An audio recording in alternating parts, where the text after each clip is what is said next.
Greetings, everybody. This is Sri Srinivasa from HDF Academy. It's a great pleasure to meet you all on yet another episode of meeting interesting personality in different walks of life where we can learn from each other. It's a great knowledge share, and we love to bring in such wonderful presentations, meet the author, meet the entrepreneur, and experts in different fields. And today we have great pleasure and honor to welcome Dr. Vikas Sharma. The interesting thing about Vikas is he's one of the fastest human calculator in the world. Twice he was the Guinness Book of World Records holder in mental arithmetics, and two times India Book of Records holder, one time Limca Book of Records holder, New Science of Expertise, Secrets from the New Science of Expertise book, he was featured, and won very many awards, and also won an honorary doctorate in world records making from university in UK. So we can talk on and on about his accolades and accomplishments.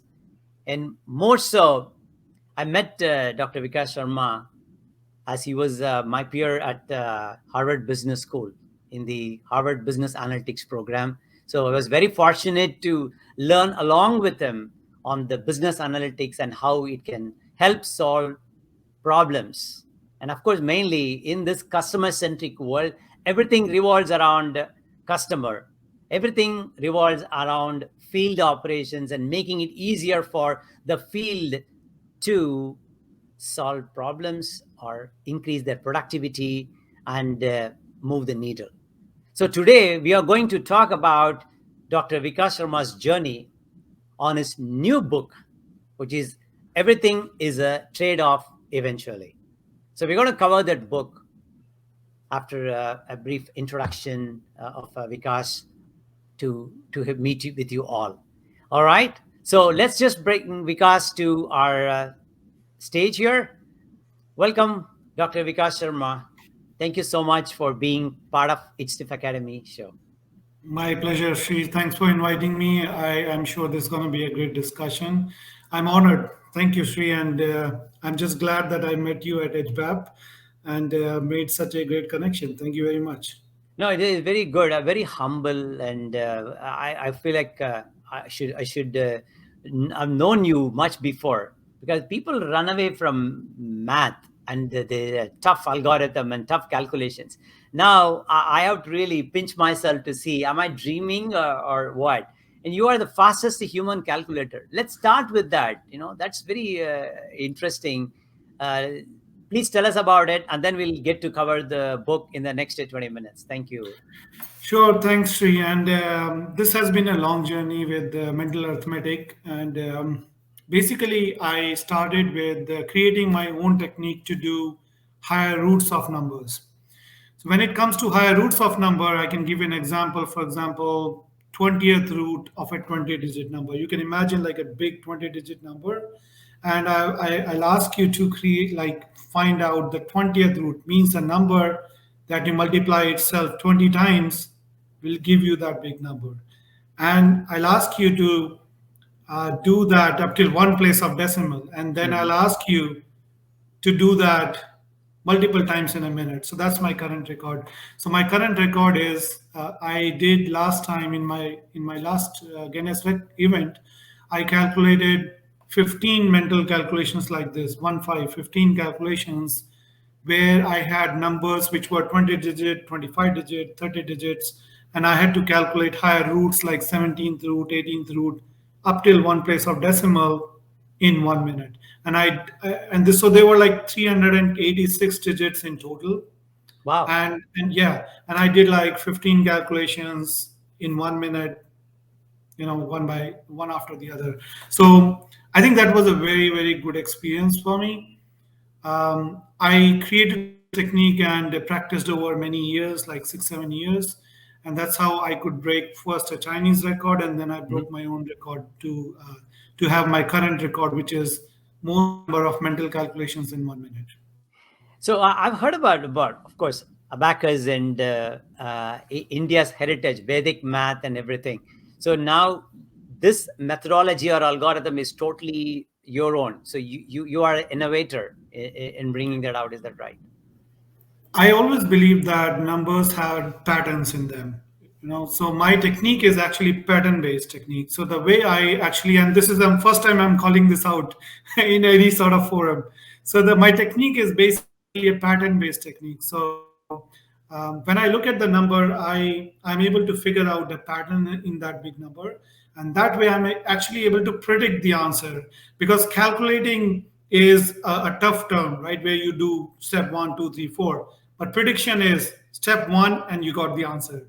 So by that time, so if you start to call out a number, I will have the answer by the time you end the number. Oh my goodness. That's how I can calculate so fast, like faster than a computer and a calculator. I did a reality show where I beat the calculator and a computer because of the technique type. It is prediction technique, so I'm able to predict the answer as soon as you have the number. Now, very impressed to know, because nowadays everything is all about AI and machine learning, and the companies which follow AI methodology and use that for analytics, they can definitely get ahead of the competition and be in the, because AI is in the forefront. So I'm sure they could leverage your model, because it's all about pattern, and then doing this over and over again and improving and being efficient and getting to solve the problem. Very impressive. Very impressive. Thank you. Okay. Absolutely. Yeah. Cool, cool. Yep. Thank you. So let's just now, I wish you more accolades. And of course, I would like to have a small request is teach the younger generation and tell them, I mean, don't run away from math, right? And then this is easy. And I've read some of your articles about, you just say numbers can help solve problems. Numbers can get interesting. Numbers are your friends. And you wanted to give any piece of advice to the youngsters before we get into the topic here? Yeah, that's a great topic, very close to my heart. And I will say, I'll tell you the reality what happened. So the reality what happened was when I started to, probe the numbers for the patterns, they started telling me the patterns. I was just the listener. I was just, on the other side, and I said, and every time I raised a question, so tell me what do you have in pattern, and they will tell me something that I got really really surprised. So people like who think about math as something which is difficult and not, is too difficult, and I'm arts person kind of. I can tell you that they're lying because it's all about making a relationship with the numbers. That's all math is all about, right?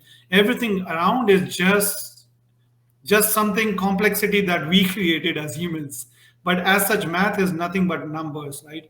So if you can relate, and if you can build that relationship with numbers, I usually tell things which doesn't make sense, but I'm gonna say it here. I say like, and I know like my wife will laugh on me when I say this. I say that one likes two more than three, that's why it's closer to one. And she said, "What?" I said, "Yeah, that's mathematics. It doesn't happen by chance. There's an affinity, there's a relationship, there's a meaning, right? And that's what you need to read in line to get to the real relationship. And that's what I did basically. And that gave me the technique which was faster than any machine ever built, basically. Good. If I want to say that in the same 1, 2, 3 fashion, I would say the organization likes you more because you are closer to the customer. Exactly. There you go. And it's not by chance; it's by your practice. True, definitely true. And I know I like the way I noted for the complexity. Is that human are very well known to make things complex. So Exactly. we'll talk about it. I think that's a good segue, Dr. Vikas Sharma. So good. All right. So, dear listeners, we are talking to Dr. Sharma here. Again, is a twice Guinness Book of World Records winner, and of course, multiple records that he has won as the fastest human calculator, twice India Book of Records holder, and one time Limca Book of Records holder, etc. And now today, as mentioned earlier, we are going to jump into his a new book on everything is a trade-off. It's a very catchy title. Everything is a trade-off eventually, as a consultant's person, I would say. Dr. Sharma, actually is working in the technology company to optimize the field services operations to bring productivity. And as the operations team starts using the systems which were automated their process. So as I understand, and because will help me here, is to help optimize these services to get the best out of it. It will be cost reduction, let it be scheduling, let it be a productivity increase in terms of moving the needle. So I took the book. I mean, happy to have read this. Thanks, Dr. Sharma, for lending a copy here. So the crux of the book, that as I see it, is all about frameworks. So when you solve a problem, I see that you always think about a framework. So let's start with that as the first question. Tell me about the framework method of solving problems. That's a great question, and thanks, Sri, for the introduction to the big book. It's very close to my heart, that title as well. People have got very good feedback about the title, so thank you for, Congratulations. yeah, Yes. thank you. I think the framework methodology is unique in the sense that you are able to not just reuse it over and over again, but you are able to, simplify the challenge. So the framework helps you to see the things more holistically. It allows you to address the challenge not in that moment only, but like think in terms of like long term. That challenge can persist, and then by putting these kind of like short term solutions doesn't help you a lot, right? And you end up losing the ROI rather than gaining it. So thinking in terms of framework allow you to look it from all aspect, right? Look it from the trade-off aspect, right? For example, okay, if I fix this issue, this is what I'm going to gain, but what do I need, what will I be losing? Because like in life, everything is a trade-off, right?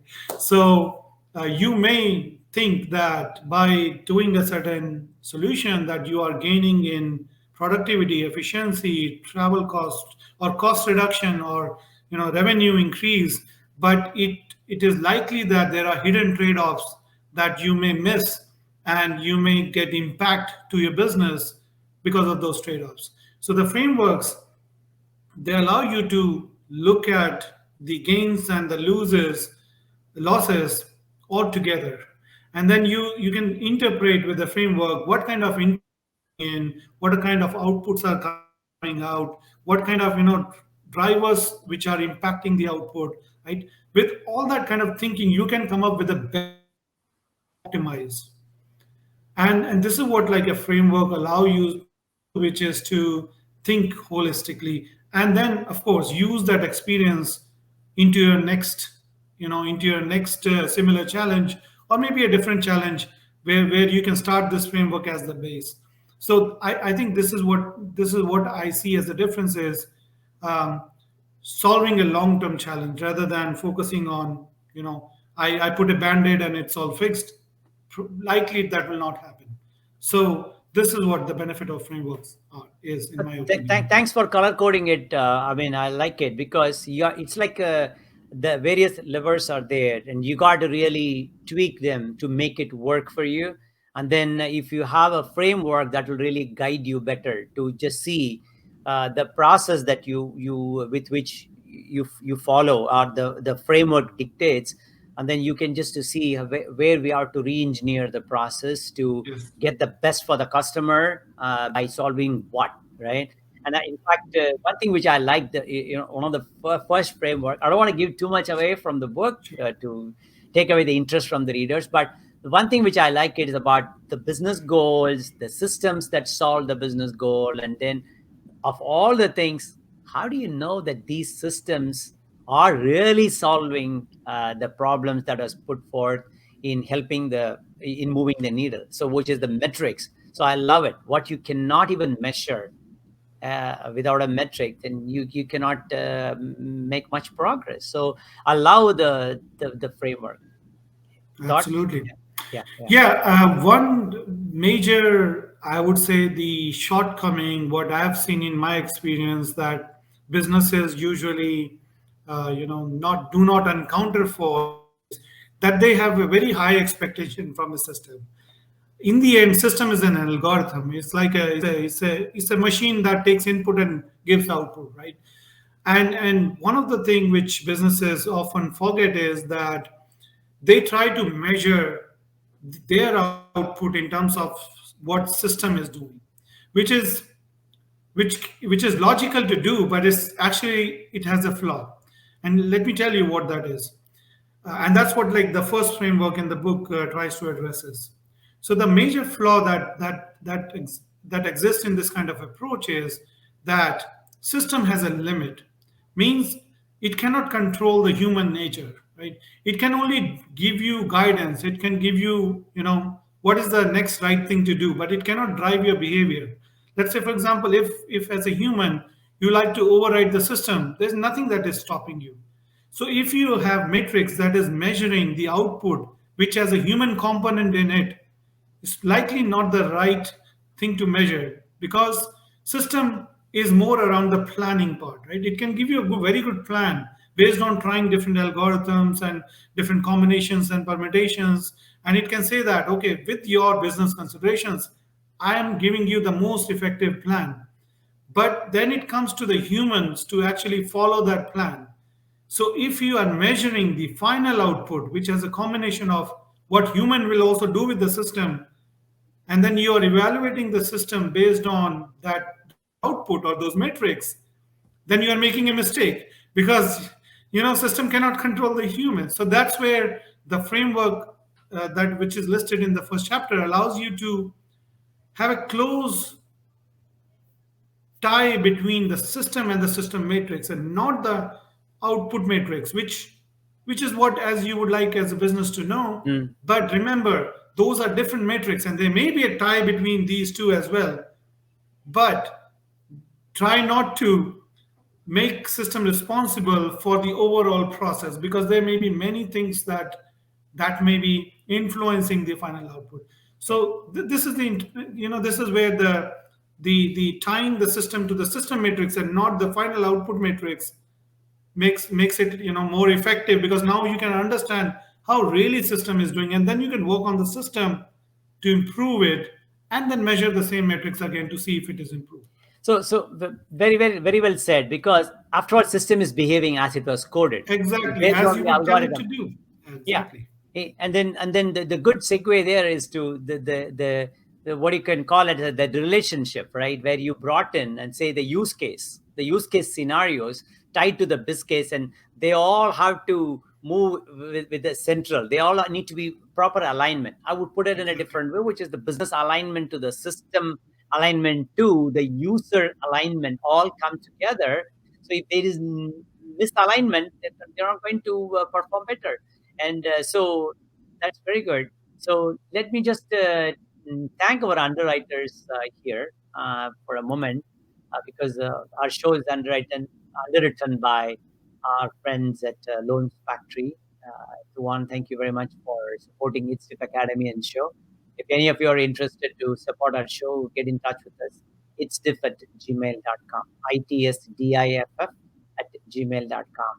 All right. So back to Dr. Sharma. So yes, and the other thing, my key takeaways here is work closely with the customer so that you can see is are the systems are really creating the value, because as you said, the system's behavior when people initially interact with it, the customers, there is some kind of a misconception or the perception is totally different because they have not understood. As you very rightly said, they have not understood the behavior. Somebody else coded. Sometimes they align with the end user who are actually using. Like, look at a good example, Mandy. I love some of the real world examples. Your DMV person who helped you, your car service technician who helped you. I love the storytelling aspects, Dr. Sharma. Really, that was very interesting to see. You not only were observant of what's happening in the field, but also the empathy, the people aspect. I love this. So can you tell us, being there closer to the customer, can you talk about the people aspect of the things? in solving problems. Right, and this is where the consultant minds comes into picture, right? Consultant minds look for solutions all around, right? And this is what actually helped me to create these frameworks, because I was looking things from the challenge perspective, and then asking myself, okay, like this is a general life challenge, but what if, like, if I have to apply the same challenge, if I have a similar challenge in business, right? So the people aspect, I would say, in the end, you must remember that you are working with humans, right? And they behave like humans, means they like empathy, they like to be listened, they like to be basically, if they are giving feedback, they want those to be incorporated, right? They want, they all appreciate value in the end, right? And this is the bottom line, means if you go with an empathy factor, with no matter how complex or how tense the situation is with the customer, if you go with a sense that I'm here to maximize value for you, I'm here to do things which are, which are complex, but I can help you to understand that in a more business way, and this is my job, and that way we can together make this challenge go away, and maximize the value. I remember one of my challenging workshop I had. The first day, the CEO asked me, if we don't get this solution, if we don't get this challenge solved by end of the week, then we are closing the project. What you can say? I said, I'm not a magician. I'm a consultant. So if you are willing to work with me, I'm sure together we can solve. And by the end of the week, they were the happiest customers on the planet. Well, So this is the people side, which is, is common across.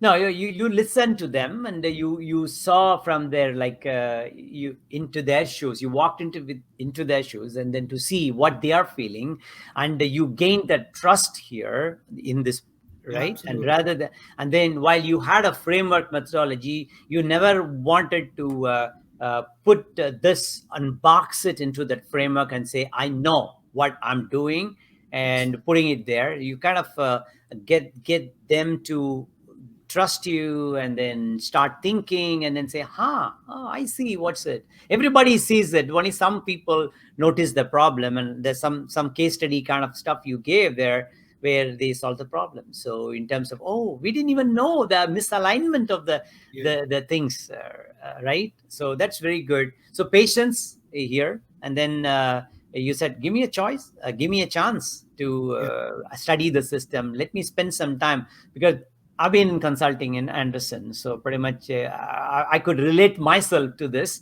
and I study the field. Fortunately, in the place where I work, in a manufacturing organization, so to and other consulting Silicon Valley companies, so which is very good in terms of value creation. So super cool. So I would say the victory moment, right? So what were you telling yourself? "Ah, I know I'm going to be victorious at the end of the day," or what really clinched the deal here, other than what we've never talked in the last 10 minutes? I'll start with a statement which is very powerful if you understand that to its real meaning, which is value is actually perceived, not delivered. If One I more tell time, you can you repeat value that, please? value is perceived, not delivered, Okay. means unless the other person who you are trying to address for the value says, "Oh, now I see the value," you haven't just done the justice to deliver the value. Mm, mm. I just can't explain to you what I did. The other person needs to feel it, that you something that you did. So why I'm saying this is that you need to engage the other side as much as you are engaging the process. You know technology, but you don't know the business as well as they know, right? So you just need to you just need to ask the right questions, so that they bring their, in some cases, 20 years of experience in that domain onto the table, that you can then use in order to maximize value, right? So the victory moment basically arrives when at the end of your service or engagement, you sit at the back end, right? You just sit down, and then you just listen when your users speak. They say, oh, now I understand this, oh, now I see, oh wow, like this is like tremendous improvement. So you are not stating anything, because by that time, by that victory moment arrives, it's that when the value is perceived, and then they are able to see their inputs and feedback working live in front of them. And that's where, that aha moment comes in, where your job is almost done. You just sit back and relax.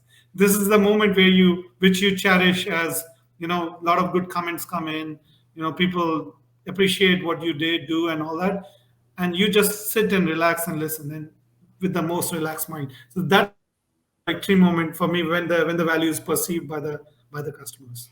You put it very simply, but I could see the methodology that you have taken. You went in there, you were listening to them, and then you really opened up and you said, I'm here to solve the problem. You got them to think, you got them to contribute, and then you got them to see change their mindset. It's all about the mindset, as you call out in the book.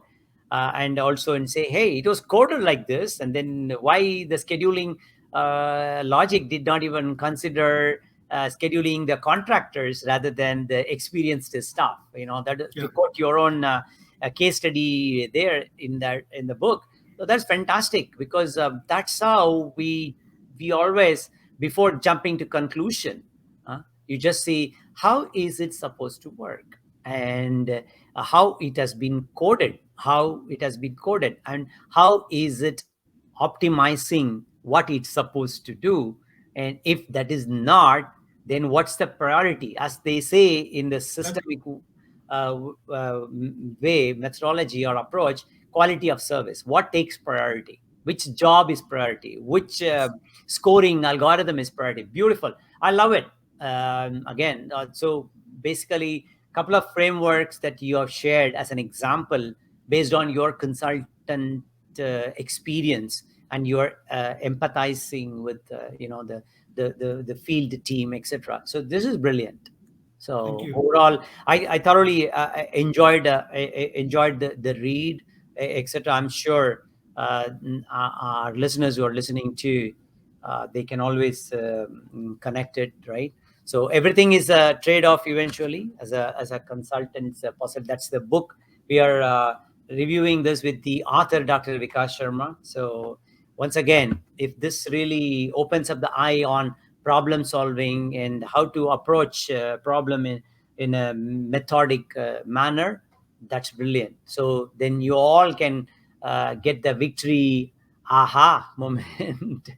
Finally, True. this is good. So again, I also see that you've connected with some philosophical thought process here, right? So which is good. So those of you listening to It's Stiff Academy in podcasting or on YouTube, It's Stiff Academy is a channel on YouTube as well. Definitely, I know what you will do. Please do subscribe, and also put your comments and see what other topics that you would like us to cover. So okay. So, Dr. Vikas, I just wanted to conclude this interview with a question to you. Is there anything else that you would like to talk to our audience as a key takeaways from your perspective in solving this problem, and then have a trade-off which helps in solving the customer's problems? I would say, the title is nothing that I had to think for days. This came to me naturally as an optimization, with an optimization services background. I would say, and since then, since I wrote the book, I've been using this term in my this whole sentence in my daily life too. Because as I see things around, everything is a trade-off, basically. Once you may want to gain something, you want to go out and play golf, you can't stay with your kids that time, right? And the simple statement allows you to think what is really important for you. So keeping this in mind is not just like a business thing that you can use the framework, of course, but applying this principle in your life, which is, if everything is a trade-off, which eventually it is, what is your priority in life, right? And if you apply that simple formula, you will see that you will end up doing things that you really like, and not spend time on things which are kind of you don't like but you have to do. I mean, this is the philosophical side of the book, which is, I mean, I see this all around, basically. True, true. And also one thing which, if I may take the liberty in sharing, you also refer to a couple of experimentation, because it's not like you thought of a framework and then, hey, here is the framework which I've done it before. Just listen to me, get to it. Rather, you would like to experiment and take one of their subject matter expert with you and have them try it out. And it's an iterative process. It's like very agile.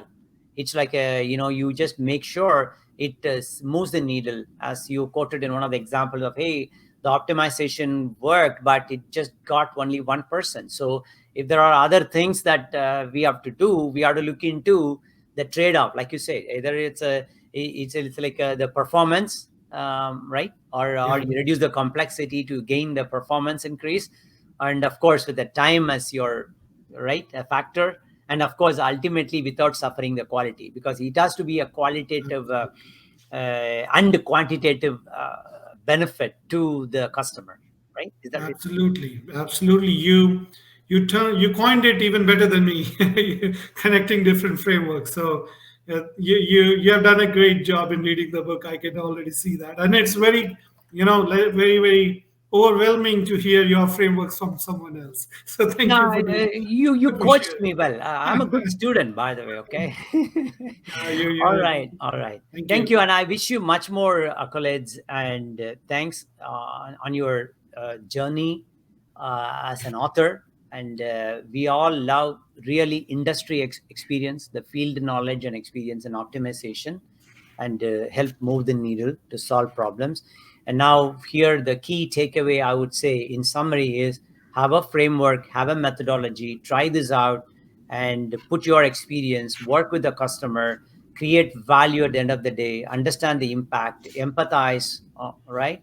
At the same Absolutely. time, you need to make sure reduce the complexity while you improve the performance at the greatest quality possible. And as much as possible, measure, get your metrics so that you can see for yourself that you're making progress. If not, again, go back to the board and then tweak, and it's an iterative cycle in this world. Yep. I'll just add one thing, which is, and never forget that you're working with humans who have feelings, who like to be listened. Machines are machines at the end of the day, and Exactly. they behave as they are coded. And again, we ought to teach them. It's like again our reference to artificial intelligence and machine learning. Again, you tell them, they will do it. If it doesn't work on patronizing it, the predictors are not right, just go with the right predictors, and then very nice. So thank you, Dr. Sharma. It's been a pleasure in this short conversation, and definitely we'll meet again and talk more about arithmetic, math, and stuff. And of course, we are in India's 75th Independence Day is just right around the corner. So we wish all the folks a happy Independence Day as well. And very, very proud that Dr. Vikas Sharma for giving your time and your accomplishments, and also serving the community and coaching youngsters and sharing your knowledge and experience with professionals and the upcoming generation. Thank Thank you. you. Thank you. Pleasure is all mine, Sri. Thank you again for inviting me for this discussion. And yep, as you said, best wishes for the Independence Day to all who celebrate. And thank you very much again. Yeah, thank you so much. And again, this is It's Tip Academy, dear listeners, and where to find us in all kinds of podcasting, whether it is Apple or Google or TuneIn and or famous YouTube. So talk to you soon. Sri Srinivasa signing off for It's Tip Academy. Bye then. Take care. Thank you. Stay safe.